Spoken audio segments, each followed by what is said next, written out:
Good evening. I am Jeff Kunkel, the designer of Pyre, and we are taking a bit of a break from the usual Pyre tournament streams that we do to discuss Legacy's Allure.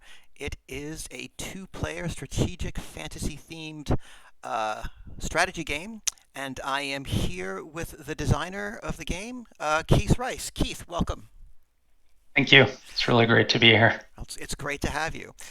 So, why don't you tell us a little bit about Legacy's Allure? What you think makes it stand out, and how you would describe it? What's your elevator pitch? Yeah. So Legacy's Allure is a customizable card-based war game with no randomness for, like you said, two players. It is a dueling head-to-head game. But yeah, customizable card-based war game with no randomness is the general tagline we give each of those words. We were very careful to pick. It's customizable, which distinguishes it from chess. Um, it is card based because we're using cards instead of miniatures to represent units on the battlefield. It is a war game, technically not a card game. Even though it has cards, it is still a war game. You're still moving units around on the battlefield. You're starting off at full strength rather than summoning units to a board like most card games do. And then lastly, no randomness. We throw that in there to kind of set the tone and remind people that this is a little bit more on the chess side than, say, the MTG side. Because if you look at the game initially, you're going to probably think, oh, this is like Magic on a board.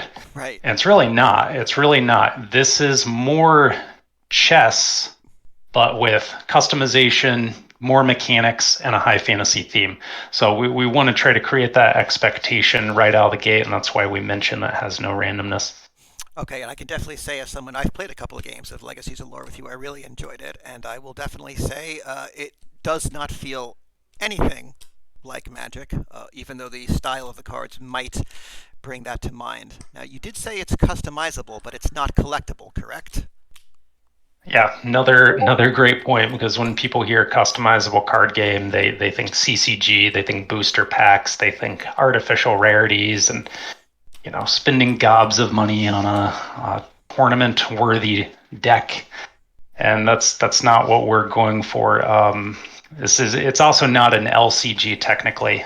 We can get into the business model later if we want, but as far as customizability, yes, you do have three factions in the game. You have six heroes, two heroes per faction, and you're going to pick what units you want. You're going to pick what hero you want. You're going to pick what abilities and items for your hero you want. And we'll talk about the specifics of this as we start watching them play. But it's really up to what you want. It's what flavor you like. And so you're going to have that opportunity to everyone who played Magic, we loved building a deck that we could call our own and identify it. And I wanted to give that same feeling as well in this game.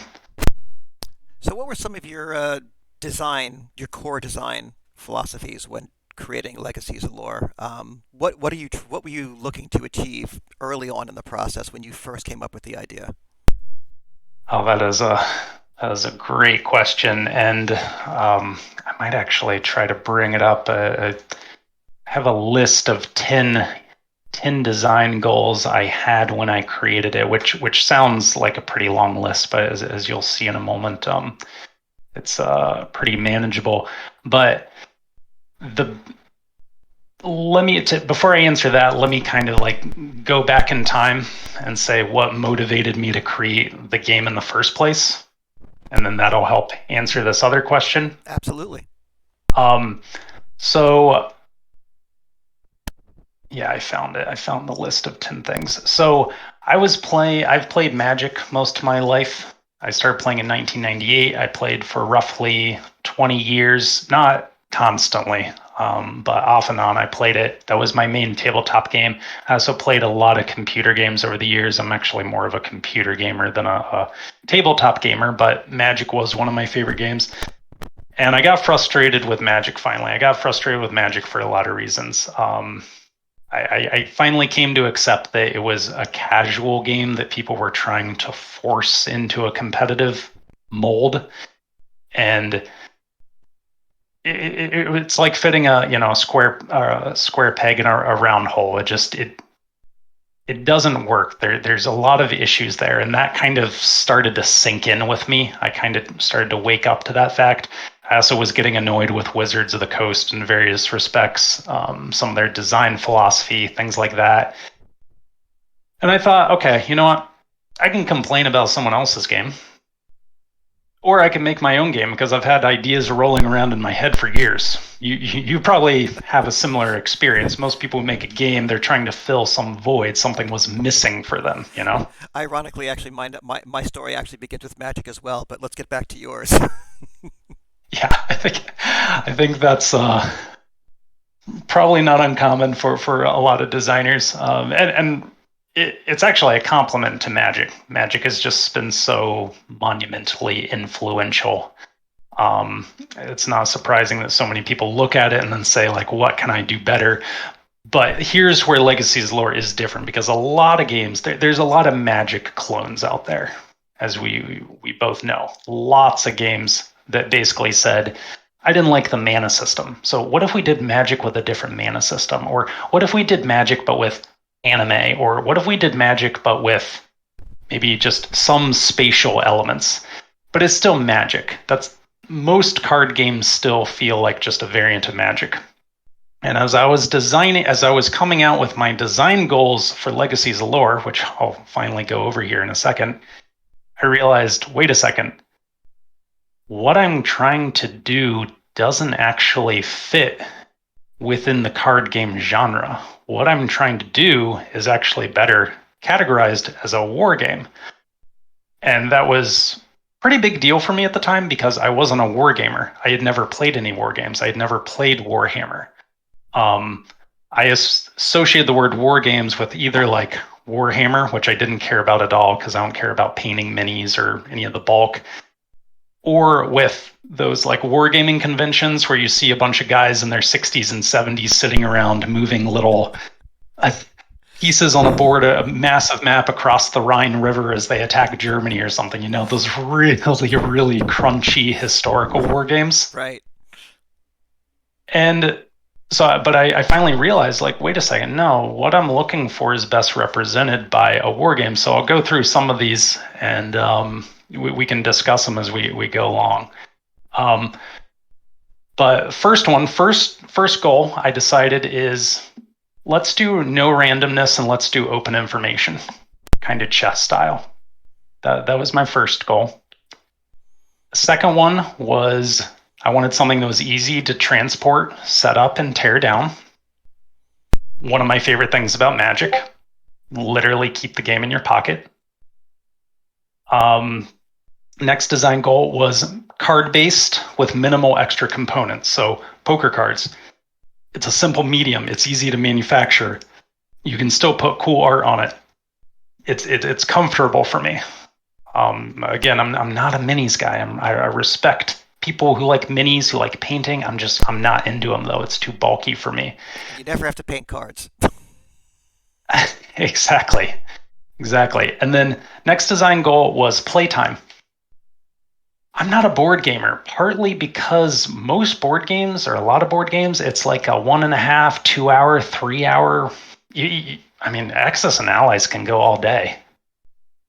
And I was like, no, I want something that feels like the length of a MOBA, like Dota or League, because Dota is my most played game of all time. The average match is like 40 to 50 minutes. That's what I want. That's like the sweet spot for emotional investment without dragging on, if that makes sense. That's my opinion anyway. Other people would be like, no, if I'm not playing a game for 3 hours, there's no emotional investment. You know, good for them. But for me, I wanted to be able to play this in a tournament, do a rounds within an hour. So let's figure out how to get it under an hour. Next goal was customizable. We've already gone through that. Next goal was can be played using a chess clock. Because again, coming from a Magic background, tournament background, slow play, everybody standing around waiting for the two control players who have their mirror matchup as they counter your counter spell. Like No, It's brutal to I want watch. something.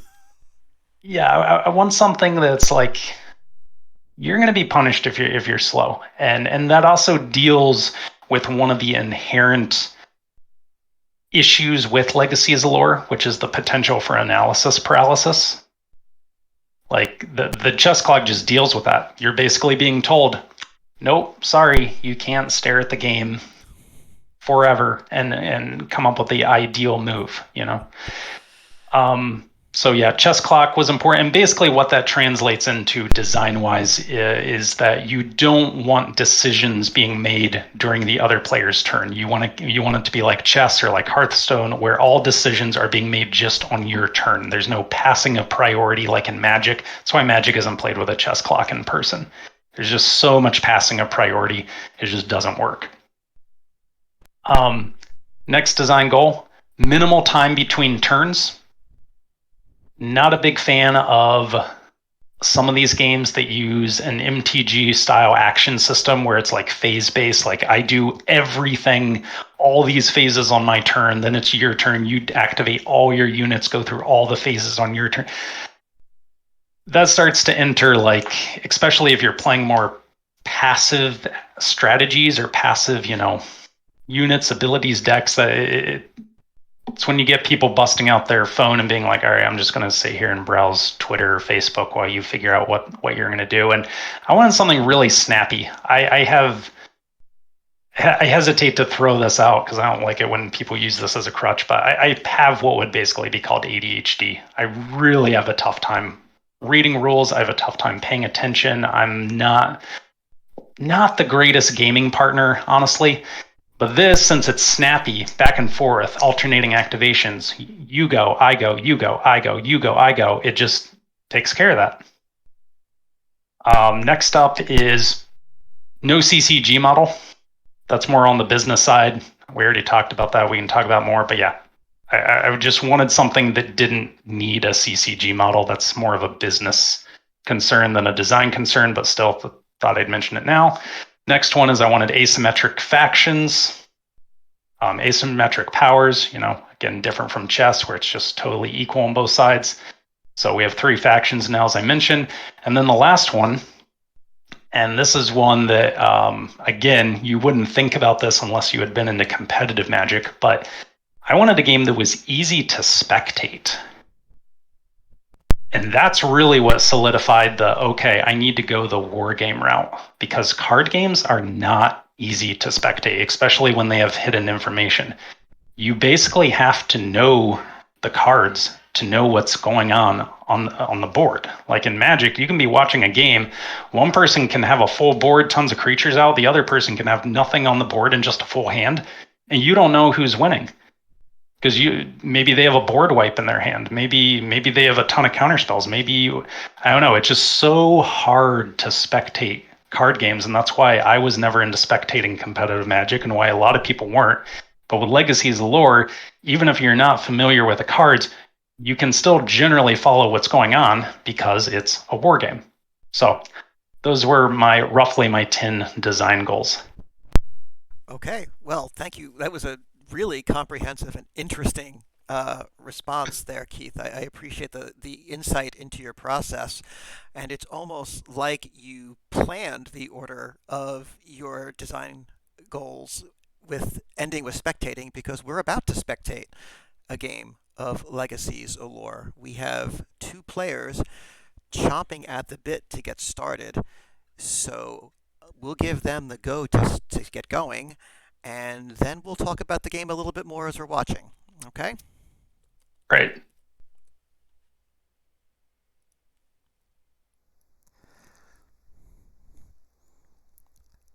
Okay, so this is going to be a draft game. Keith, why don't you talk a little bit about how that works? Yep, I will talk about that, and then I can also explain. I can give a rules overview in about a minute so people can follow along. Um, there are 2 modes in this game: draft and blitz. Blitz literally just means you're not drafting beforehand. So, draft, when I use the word draft, I'm talking about a draft like in a MOBA, or even if you're a sports background, like NFL draft, whatever, where you're looking at a pool and you're pulling from it, and that's going to be part of your team, your squad. I'm not talking about a draft in the sense of like booster draft in Magic. So just get that Magic terminology out of your head. Instead, each player here, they've brought their own deck, but in Legacy's lore, you don't draw from the deck. Instead, the deck is more just a collection of cards you can draft from, and that's what they're doing right now. So the player who's playing red, which is the Orcs, they've put their draft pool that they pre-constructed before the game started. They've put it at the bottom of the board. And then the human player, the blue cards, they put their draft pool behind the board. And they're both going back and forth, and they're picking what cards they want, effectively counter-picking one another. Again, just like MOBAs. Anyone who's played Dota or League knows exactly what I'm talking about. And in this game, is the stream watching your view right now, Jeff?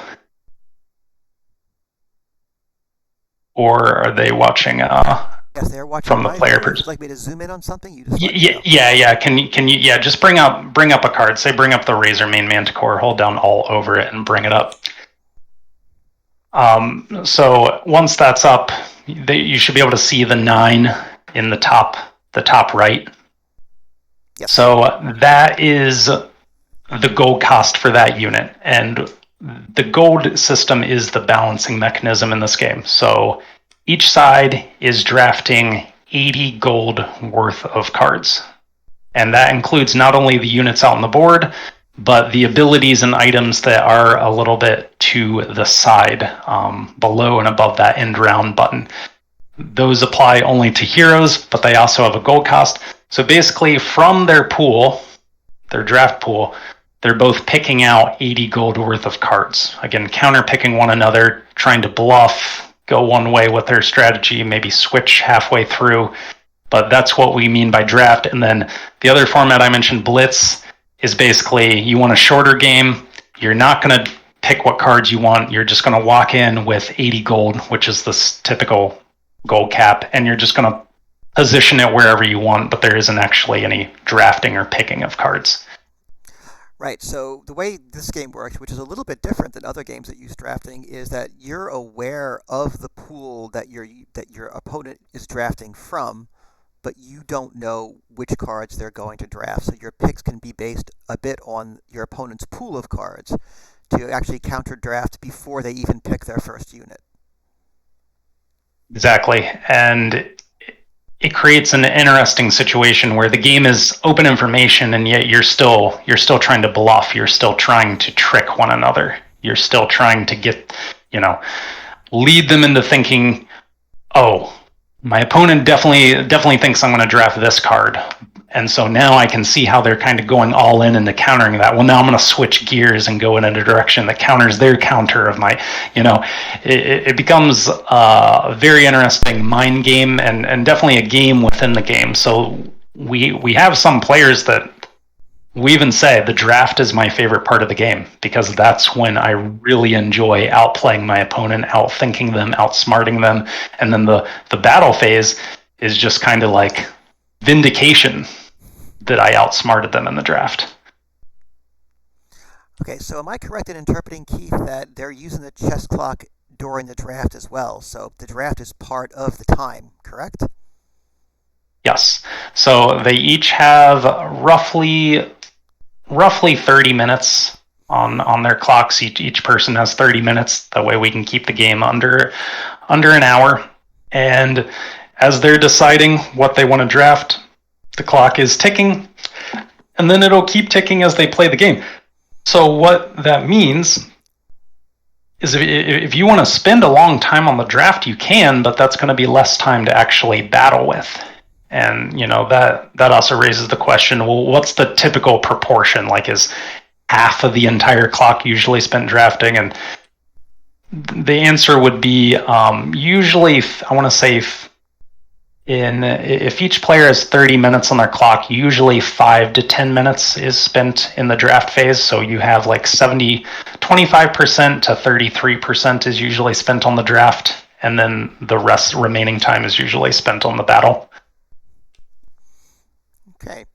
So why don't you give us a little bit of an overview of the two sides here? Obviously these are two different facts, as you said. It's an asymmetric game. So what do we expect from the red orc player and from the blue human player? Yeah, great question. So, one thing I will say, I guess this was a design goal as well, is we use a standard high fantasy theme within Legacy's lore. I wasn't really interested in coloring outside of the lines on that one. I love high fantasy. I want to be in the Tolkien style universe. So the reason I mention that is all of your pre-existing stereotypes with orcs and humans, you can kind of bring them into this game right now. Humans, if you played Warcraft, were kind of your like vanilla, generic, middle of the road, a little bit good at everything type faction, a little bit more defensive oriented maybe, and then red, your orcs. It's going to feel like playing a burn deck in Magic, where it's a red in Magic, where it's like victory at any cost. Let's go in and let's just throw bodies at the enemy, and that's literally what's going to happen. Because if you mouse over, can you mouse over his Goblin Slingshot, which he still hasn't drafted there at the bottom? Show the audience that one of its abilities, he just placed it out in the field. One of its abilities is throw. I think it's called throw. Literally, or launch. Sorry, it's called launch. Goblin Slingshot, you can literally throw your allies into the enemy. Kind of as this last hurrah. Maybe they're low on damage or whatever, and it's like, nah, let's not let any part of this thing go to waste. Let's just toss it into the enemy, do maximum damage. Sure, it's going to destroy my ally, but we're all about attrition. We're all about victory at any cost. And so that's the vibe you're going to get from red. It's going to be much more explosive, much more violent. And this matchup is probably going to be played out by the blue player kind of beckoning them and trying to bait in the red player into an unfavorable, overly aggressive position, and then punishing them. Okay, so is there anything that you can tell us right now to expect based on not only their draft but where they've located their units? What might we expect in the opening round of the game, for example? So that's probably where I should give just a real brief overview of how the game works, because yeah, you mentioned the word round there. So basically, think chess, alternating activations, but in this game, after you activate a unit, it becomes exhausted. You actually turn it 90 degrees to the right. It's going to look like tapping in Magic, then you can't activate it again, and eventually the board is going to get to a point where everything is exhausted. Then you will refresh all units and it will start a new round. You will do that for 7 rounds, and then at the end of the 7th round, that's when you check to see if the attacking player, which I think, red, the Gath faction, that's what we call the Orc faction, they're the attacking player. You can see that over on the side, that card they have near the end round button. It says attacker, and then Laro's card up there, he has the defender card. So basically, the attacker is required to be in the central hex at the end of the 7th round, and we'll see that central hex once they click the begin battle phase button. And what's going to happen in the first round? Did the begin battle phase button disappear for you? So I'm still seeing it. Started the game, it looks like. But is the begin battle phase button there, or did it disappear? It seems to have disappeared. I think they clicked it and it okay. went away. Okay. On my end, I can still see it. I just wanted to see if, and that takes us into a conversation about how wonky Tabletop Simulator can be, but that's another discussion. It's a whole stream all by itself. That's another stream by itself. So you see now that central hex, that yellow hex. The attacking player, which is the red player in this game, they have to have a unit occupying that hex at the end of the 7th round. So 7 rounds. The first round, because you want to know what do we expect in the first round, the first round is generally more of a positioning round. You're not going to see a lot of bloodshed. You're going to see both sides kind of trying to creep into a position that they think is going to be favorable to start the second round, which is usually when the bloodbath really begins. Okay, so I see that the orc player has advanced his grunt. Uh, so what's he thinking there? Does that tell us anything, or is that more of just kind of Yeah, a buy some it, time move?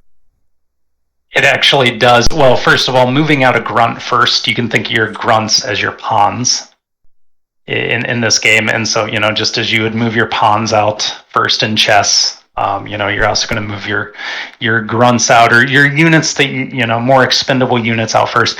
But the fact that he only moved it one out and not two out tells me that he's playing cautiously. And the reason he's playing cautiously is Laro, the blue player, has chosen quite a bit of ranged damage. He has a lot of crossbowmen, and he has a Tempest Mage, and he also has a couple charging units, which basically means they can strike. They're still melee attackers, but they can strike from a distance. So the red player doesn't want to overextend too quickly and just get his grunts picked off. So he's kind of creeping out, and the fact that he's taking so long on the second turn tells me that he's not exactly certain how he wants to break through Laro's line. He's going to have to break through it at some point, because against ranged defenders, if you don't do anything about them, they're just gonna keep pinging you over and over, and they're gonna whittle down your forces, and then eventually they can go in with their knights. So I'm guessing that we're gonna see a pretty slow or passive first round, but the thing about this game, and this is designed this way intentionally, is you can't play passive for long, since you have to either be in the middle hex or you're stopping the other player from being in the middle hex. You can't just sit back and do nothing. You have to be proactive at some point. So there's really not an analogy in this game, or a correlation in this game, to say like an extremely passive deck in Magic, where you just kind of sit back and let your opponent totally exhaust itself and run themselves out and then go in for a kill. In this game, like, yeah, you have to make moves. You have to do something. And so they're both going to be figuring out, how can I make moves that are just aggressive enough that I'll be in a good position next round to make a really good strike, but not so aggressive that I overextend on the first round and I get too many of my forces picked off. So it looks like Dion, the red player, has moved his Razormane Manticore into that key central hex, and he's got a die on him. What is that? What is that die indicating? Yeah, so also this kind of contradicts what I said earlier. That was a very forward move. So I take it back. This first round, that was almost the defining move of this first round. Dion going in the middle and saying, "This is mine. I'm here. Come take this from me." So why did he move to the middle round? What does that die mean? That die is a free shield. And if you look at the Razormane Manticore, you'll see at the bottom 6 health in the bottom right. Obviously, that's the hit points. If the Razormane Manticore takes hit points equal to that number, it is dead. It is removed from the battlefield. The shield effectively gives you an extra health point. So you can basically, obviously, there's some technical nuances here, but I won't get into those. You can basically think of that Razormane as having 7 health now, but that shield isn't replenishable. Once it absorbs a point of damage and removes it, it can't be healed back or come back. It was just temporary. It's like walking into battle, your shield gets bashed, you throw it on the ground, you're done. So why do we put a shield out there? Well, there is a single free shield out on the middle hex that is given to whatever unit lands on that hex first in the game. Why? It is because, number one, it promotes proactivity, because, hey, free snack out here, free treat. Don't want to just sit back and let my opponent take that. But also, there is a very slight disadvantage to going first in this game, which again, another big reason it's different from Magic, where, in Magic, it's pretty much always better to go first. In this game, it's a little bit worse, because if you're the first player and you move out, Well, guess what? Now you're generally in range of some of their units.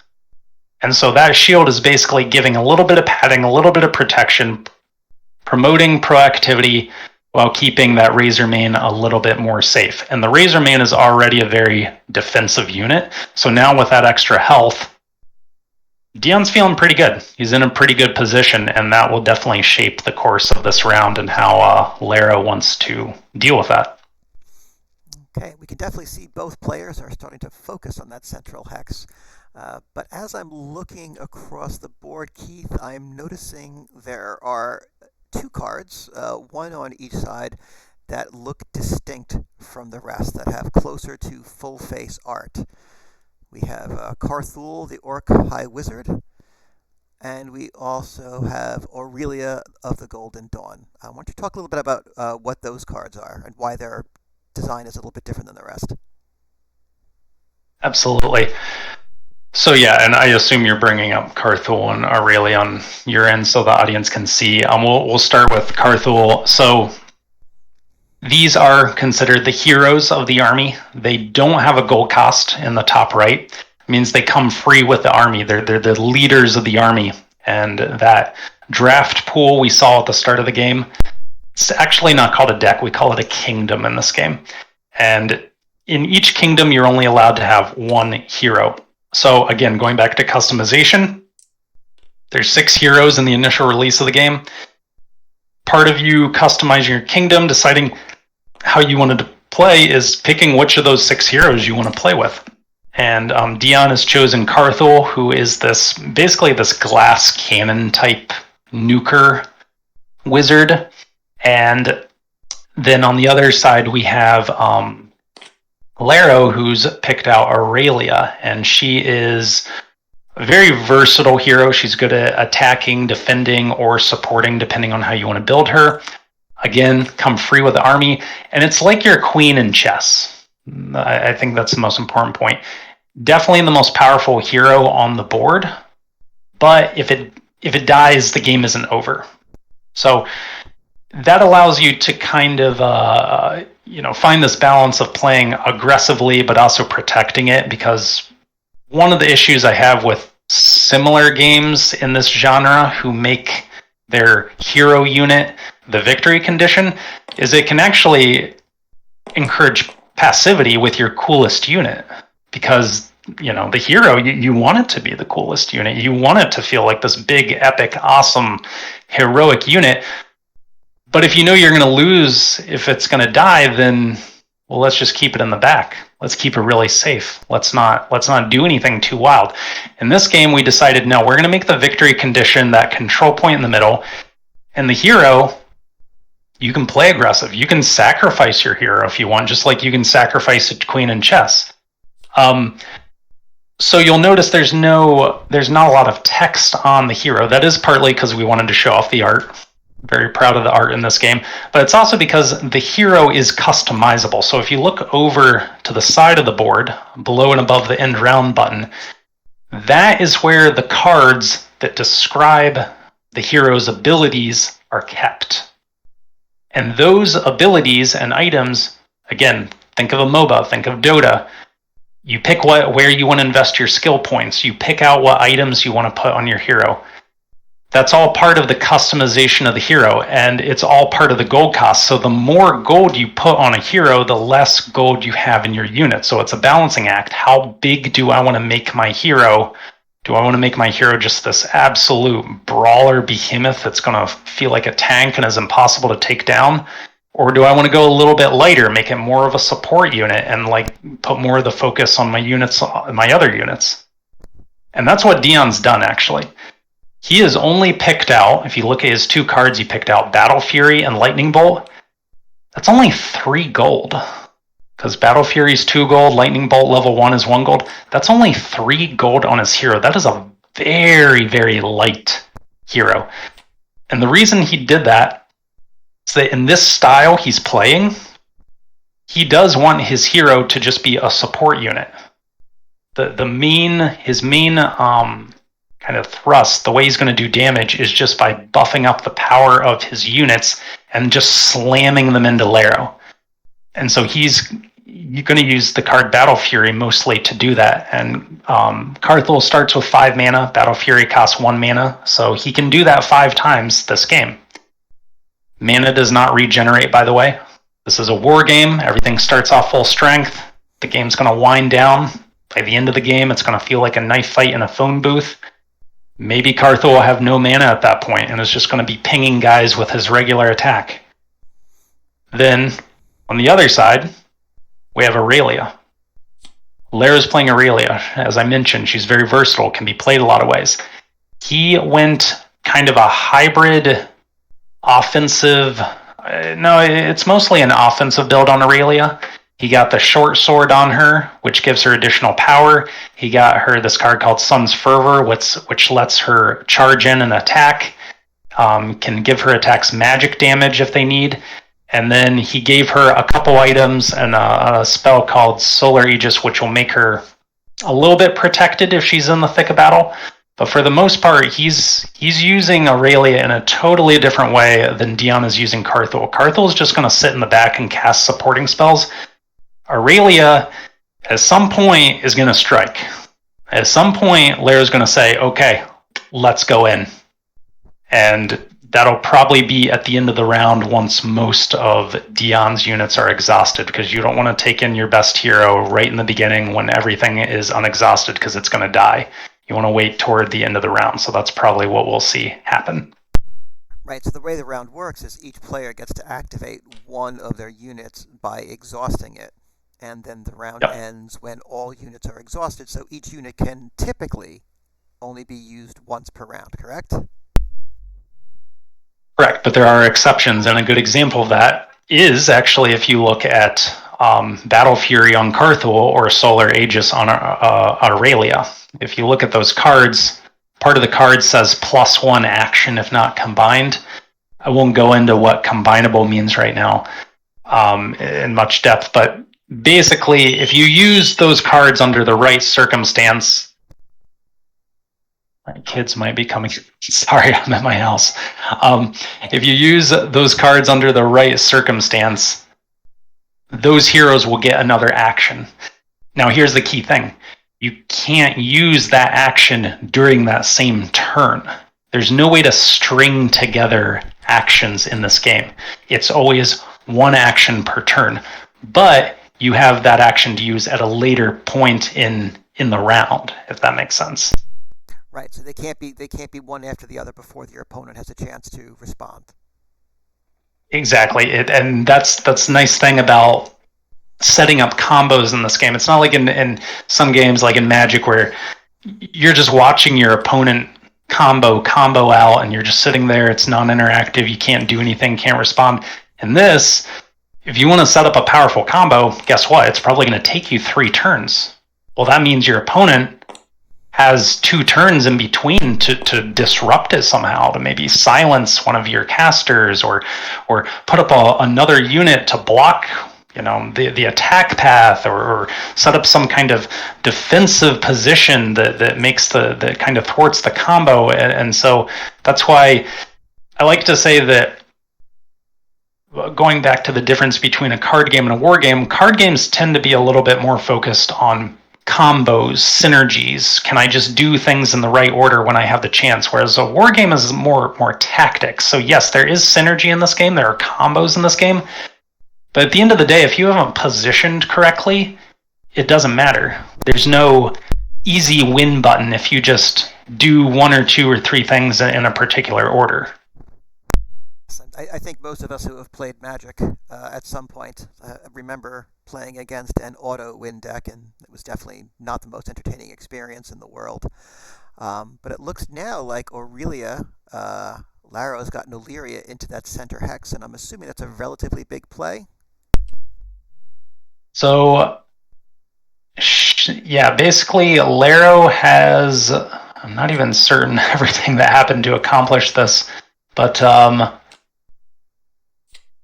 I think what happened was the Tempest Mage combined with Aurelia killed the Razormane Manticore, which was sitting in the middle.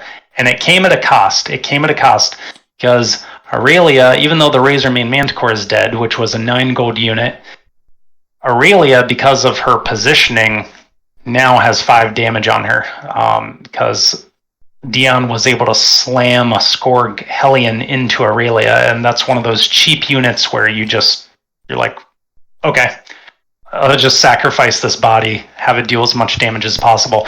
So now you saw them click the end round button because everything was exhausted. We're in the second round.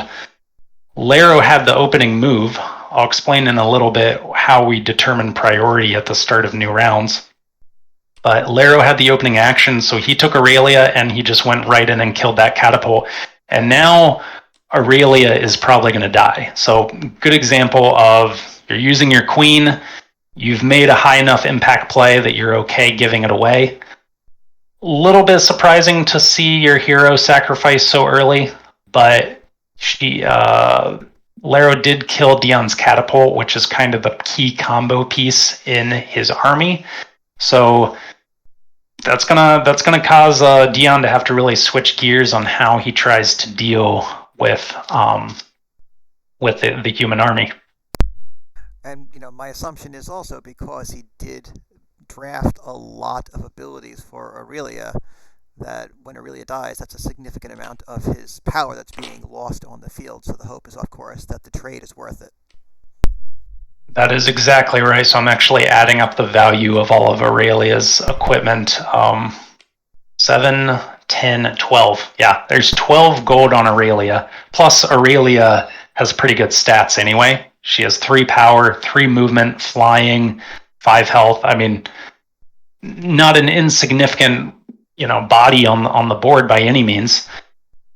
But again, compare that to Carthul, who only has 3 gold on him. Carthul dying and Aurelia dying, that's pretty different. But in this case, again, like I said, Lara was able to take out Dion's key combo piece, and Laro I can assure you that was premeditated. Like, that was planned out. Laro basically went into this game with the idea, maybe even into the draft, with the idea of, I'm going to figure out how to kill that catapult, even if my hero dies, and then I'm going to fall back on some other unit to win the game for me.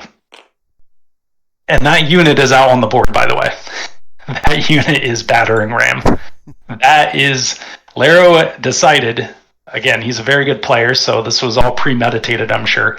He decided Aurelia is going to be my striker, my killer, my assassin to take out their core combo piece, and then the game is actually going to be won with the Battering Ram. And the Battering Ram, as the name implies, you don't want to get close to it.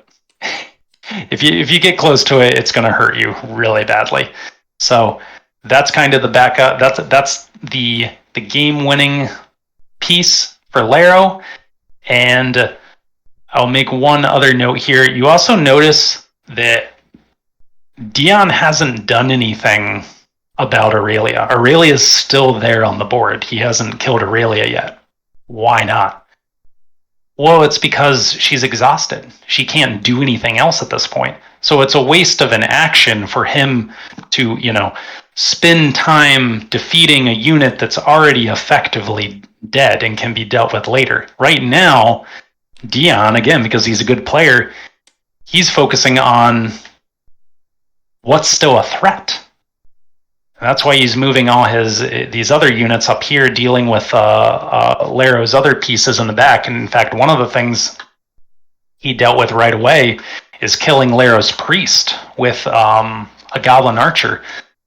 That was a huge play because that means Aurelia can't be healed, and it kind of seals her fate. So they're both playing really well. This is a very interesting game, and they both clearly have a plan. They're making fast moves. Neither of them are deterred by the other person's game plan at this point.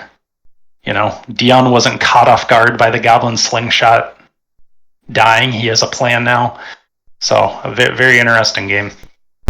I have to say, I think this is only round 2 in a 7-round game. The board is already been cleared a significant amount. If you look at the graveyard of dead cards over here on the left, it has not been a passive game, as you said. The game moves very quickly, and can be pretty brutal and unforgiving, it seems. I agree. In fact, I'm gonna message Lara real quick and have him put the dead cards in the draft area so we can see what is actually died. Because I want to be able to kind of look through what has died already. Yeah, right now they're just kind of like tossing them all over inside. There we go. They're putting them over at my request. Um, this is a very bloody second round. I said at the beginning of the game, first round was going to be more positioning. I was right. Second round was when the bloodbath was going to start. I was definitely right. This is not surprising because both armies have aggressive elements, but especially that Gath army, that red army, it's extremely aggressive. So a lot of bloodshed. The game's not going to be over though on the third or fourth round though. It could still very well wind down to the seventh round. But once we get to that point, it's very possible that it's only going to be like 1, 2, maybe 3 units left. Yeah, this reminds me of the very first game I played with you, the teaching game, with a smaller army. It was a 50 gold army, I believe, not an 80 gold army. And I think I remember making a comment along the lines of like, "Oh, this game isn't going to go 7 rounds," and you said, "Yes, it will." And you, of course, were correct, and I, of course, was wildly incorrect. Um, because it has Yeah, kind of an ebb and a flow. That it's as I read the games I played, the action picks up, a lot of things happen, and then things slow down a little towards the end as people are, you know, vying for position, and trying to eke out every small advantage that they can. exactly. And it is an interesting part of the game how you have that winding down effect, but it does feel like it's going faster than it actually is. And the best way I can describe it is it feels like chess, where you get toward the end game and every little move makes such a big deal. Every little action, I should say. Movement is a particular type of action. There's 3 actions. You can move, attack, or use an ability. And when you're down to the fifth, sixth, seventh round, I mean, you cannot mess up. If you do one thing out of order, you might realize, oh, I'm not going to have that extra point of damage to kill their main unit, or I'm not going to be able to attack in such a way that I can take over the middle hex or something like that. And so I'm going to guess that this will go out pretty far to the end. Since the game is open information and deterministic, you might also think, oh, well, even if it goes out to the seventh round, it's probably obvious who the winner is by like the third or fourth. Amazingly, no. And that's just because there's in this game, every action has a pretty overt downside. Like even if you're doing something like just straight up killing an enemy unit that was completely out of position or was hanging, like we would say in chess, you're hanging a piece and it just got taken out completely out of position. There's always a downside to that. Now your unit that killed that unit might be out of position, or now it's exhausted, or they didn't realize, but that ended up being a distraction for something they should have been doing elsewhere on the board. And so there's this rubber banding effect where you can't just assume that because you made a good move, you're now in the better position. It's hard to predict just what all of the consequences are, even the negative consequences of that good move. And that's why you very frequently, while playing this game, can think you're losing and yet still end up winning and not realize it until literally the last couple of turns, even though it's open information deterministic. Yeah, that definitely mimics my first experience in the couple of games that I've played, and certainly when I said winding down, I will emphasize that that was not a winding down of tension. By rounds 4 and on, every decision I made was agonizing, just because the impact of even the difference between one hex and the adjacent one was just tremendous on the ending position of the game. Yes, in the beginning of the game, it's much more forgiving to make a mistake because, like I said, that mistake might have also been when your opponent took advantage of that mistake. They might have been unwittingly making a mistake, and you can pick up on that more clearly in the beginning of the game. Or if you move a grunt out 1 hex and you should have moved it out 2. Okay, whatever. You can kind of shape the rest of the battle around it. Not a big deal.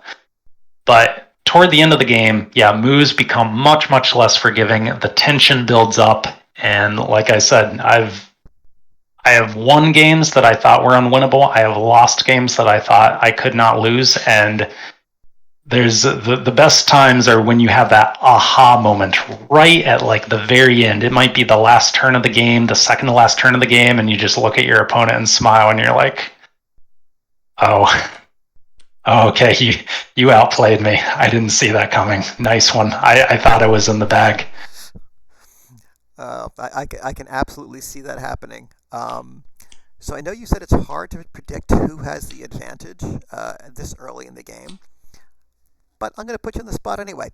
How would you evaluate each player's position right now, with the caveat that we know that you may end up having a very different view by round five, for example? That is a great question. So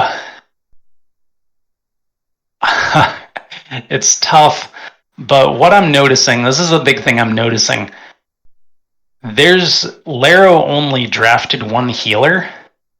So that battering ram, it has 4 damage, and it's always going to have 4 damage. And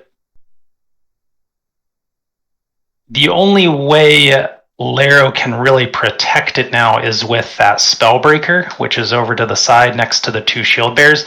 The Spellbreaker, if you look at its abilities, one of its abilities is called Magic Shield.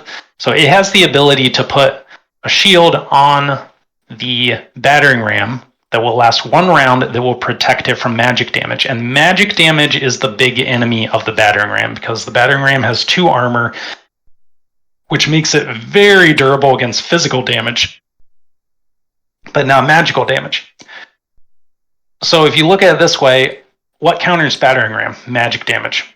What does Laro have that counters magic damage? Spellbreaker. But Spellbreaker only has 1 mana left, and we're in the 3rd round. So we might see this just whittling. The spell or the battering ram might just get whittled down over the next rounds, and there's not much Laro can do. And in that case, when it comes down to just brute force, brute bodies, Gath, the orc faction, is generally going to win because they have units like the Grunt that are just kind of like bigger bang for your buck. Pound for pound, it's hard to beat Gath. Grunt is just an incredibly gold efficient unit, and you don't think about that in the beginning of the game. You just think, it's a stupid pawn, it's just a grunt, it's cannon fodder. But at the end of the game, it starts to hit you like, ooh, that's 3 damage, that is 4 power. I'm left here with my shield bearers, and he's whittling down my battering ram with magic damage. So I'd still say it's anyone's game. Well, I will say the viewers, well, at least one viewer is saying that they feel that blue has the advantage right now. But I think that just speaks to your point of how hard it can be to parse any particular position. Well, so there's the Vesuvian Archer is a good unit. I'm just going to say that it's a good unit. It counters the battering ram, and it has 3 health, which means the pikeman and the Tempest Mage can't one-shot it. The swordsman is almost dead, the one that's right next to Carthol, so that's going to be gone soon. That's really leaving us, as far as like big damage dealers on blue side, that does leave us with the battering ram, but the battering ram can only damage what is adjacent to it. That's the thing. Carthol is a ranged unit. It can deal magic damage over range. So the battering ram is only really going to be useful if Dion goes in too early. What that leaves us with is the Tempest Mage, which is next to the battering ram, which still has quite a bit of mana. It has 2 range. And then the Spellbreaker, which only has 1 range on its attack, but it does 3 damage. So even once the Spellbreaker's out of mana, it can still hit pretty hard. I'm going to say that, we'll go ahead and say that blue has a slight advantage, but anything can happen. And I will also say Lero is a more experienced player. So just like in Magic, how good players want games to go long because that gives their opponent more opportunity to make mistakes. That's also how Lero is going to view it. The longer we go on, the more chances there will be for Dion to slip up, to make some little misplay that Lero is going to take advantage of, because Lero is a very patient player. So, what would you say each side's objective is right now? I mean, obviously, red needs to occupy the center at the end of round seven to win, and blue needs to stop them. But what do you see as their short-term objectives given their current positions? I think so. You'll notice the battering ram is not in the center. That's very important point. Very important point strategically. That you might think, well, we want to stop the enemy from being in the center, so let's just move our unit into the center. Let's move our biggest, tankiest unit in the center, and that would be the battering ram. You don't need to do that though, because the defender, who again is blue, they can win just by making sure that red isn't in the center. So the battering ram is positioned kind of like, okay, as soon as you come in the center, I'm going to ram you. Boom, you're dead. And then it's being backed up by that Adept Tempest Mage. So red needs to kind of creep up and whittle down the battering ram or flank the Tempest Mage. And if they can't do that, if we get to the 7th round and red is forced to step in the middle, because they have to, at the end of the 7th round, they have to be in the middle if they want to win. If they're forced to step in the middle, but the battering ram is still active, the battering ram is just going to use its ram ability to boom, 5 physical damage, which can smash anything on the Gath side. So we're going to see, I mean, red has to creep up. It's just going to be a matter of how do they do that? How quickly is that going to happen? Another consideration. Oh, interesting. So the Spellbreaker just used its last mana not on applying magic resistance to the battering ram, but rather on silencing Carthol, because that's the other ability of the Spellbreaker. You can either cast a magic shield on an ally, or you can cast an ability called Quiet, which silences an enemy, which basically means it can't use its spells. That only lasts one round, but that means there's one less round now for Dion to put damage on the battering ram. So you see they're creeping up. Like I said, red is trying to get closer and closer, but doesn't want to go adjacent to that battering ram, because as soon as you do that, you're going to get blown to bits. Right. And the battering ram still has, 4 more damage it can take before it's eliminated. So that's not out of the battle yet, I would imagine. Yes, but the Vesuvian Archer, if it gets a shot off on the battering ram, that's a big problem, because the Vesuvian Archer not only deals magic damage, it has 2 power, so it'll deal 2 magic damage right off the bat, but it also has an ability called Burn 1, where it will apply a burn counter to the defender, which will be converted into magic damage on the following round. So basically, one of its attacks can effectively do 3 damage. And then if Carthul steps in and pings with 1 damage, there's your 4 damage and the battering ram is dead. I'm not certain why Dion didn't move the Vesuvian Archer forward. I think that might have been a blunder. An unfortunate decision. I think Dion, and again, this goes back to experience. A newer player or a less experienced player is not, a lot of times, not going to understand how aggressive they need to be.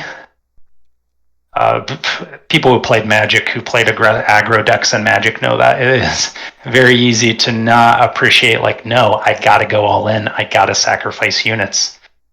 And yeah, if Dion had stepped forward with the Vesuvian Archer, it would have been in range of the Tempest Mage, but it could have tanked an attack for a lightning strike from the Tempest Mage. So I think that was a blunder. That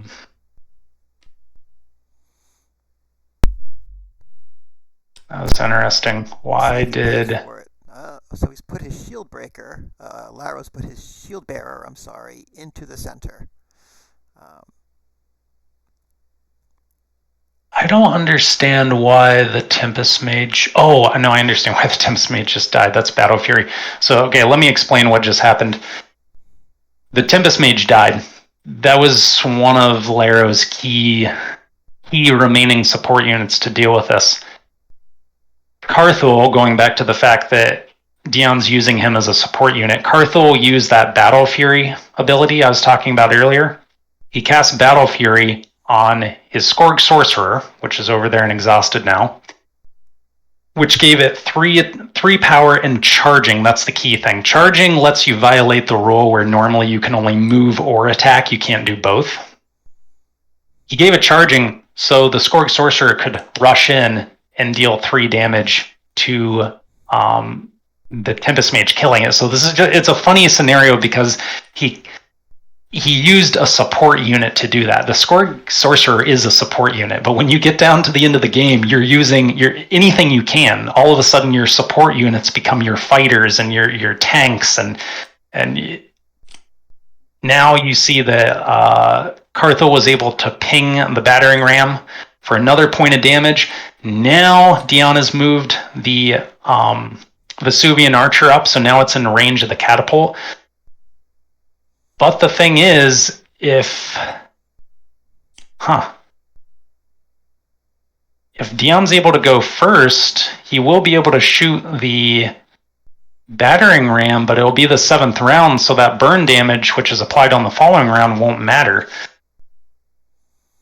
Well, we'll see. I don't know. This is interesting. This is interesting. these are exactly the kind of end game situations you were talking about. We're nearing the end of round 6, about to enter round 7, the final round, and it's still a little hard to parse exactly what the game state is. Yeah, I mean, the fact that they're both taking time making their moves, that's an indication that they, neither of them know exactly who's going to win. So the Grunt just attacked the battering ram, only did 1 point of damage, even though it has 3 power, and that's because the battering ram has 2 armor, which reduces incoming physical damage by 2. So the battering ram can't retaliate, so it was a free point of damage, but is Dion going to be able to get off that strike with the Vesuvian Archer? I'm guessing that. I think Gath is going to win here. Gath is going to win here. Who has priority? Who's going first this round? I think Laro. Is. That's what I thought because I think Dion went first. Acted last round. So the Spellbreaker killed the Vesuvian Archer, which could have one-shotted the battering ram at this point. But now